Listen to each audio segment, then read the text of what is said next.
আজি সুশাসন দিৱস আৰু আমাৰ সকলোৰে আদৰ্শ পুৰুষ প্ৰাক্তন প্ৰধানমন্ত্ৰী ভাৰতৰত্ন অটল বিহাৰী বাজপেয়ী ডাঙৰীয়াৰ 100 সংখ্যক জন্মদিন।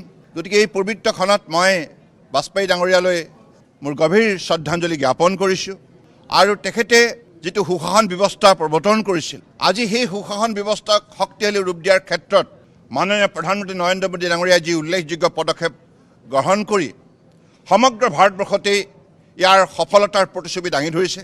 তাৰ ফলত ভাৰতবৰ্ষৰ 140 কোটি 84 লাখ লোক উপকৃত হৈছে। সেইকাৰণে এই সুশাসন ব্যৱস্থাৰ যোগেদি দেশৰ সকলো শ্ৰেণীৰ ৰাইজক সন্মান সহকাৰে জীৱন যাত্ৰাত আগুৱাই যাবলৈ সক্ষম কৰি তুলিছে, সকলোকে সবল কৰি তুলিছে।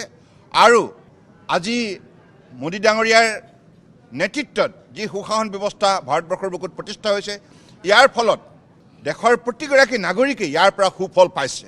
অৰ্থনৈতিকভাৱে, সামাজিকভাৱে, সাংস্কৃতিকভাৱে সকলো ক্ষেত্ৰতেই আজি সমাজখন শক্তিশালী হৈছে। সেইবাবেই আজি পৃথিৱীৰ বুকুত ভাৰতবৰ্ষক পঞ্চম সৰ্ববৃহৎ অৰ্থনীতি হিচাপে স্বীকৃতি বুটলিবলৈ সক্ষম হৈছে।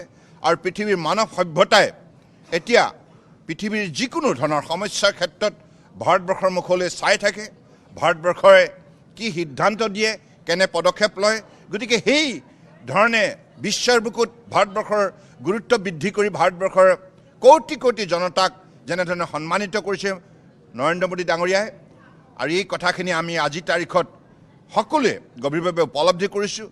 আৰু বাজপেয়ী ডাঙৰীয়াই যি পথৰ আমাক সন্ধান দিলে, সেই পথেৰে আজি সকলোকে আস্থা আৰু বিশ্বাসত লৈ গাঁও, চহৰ, চাহ বাগিচা, পাহাৰ, ভৈয়াম সকলো অঞ্চলত বসবাস কৰা সকলোকে আস্থাৰ বিশ্বাসত লৈ নৰেন্দ্ৰ মোদী ডাঙৰীয়াই দেশখনত শক্তিশালী ৰূপত উন্নয়নৰ যাত্ৰাত আগুৱাই নিছে।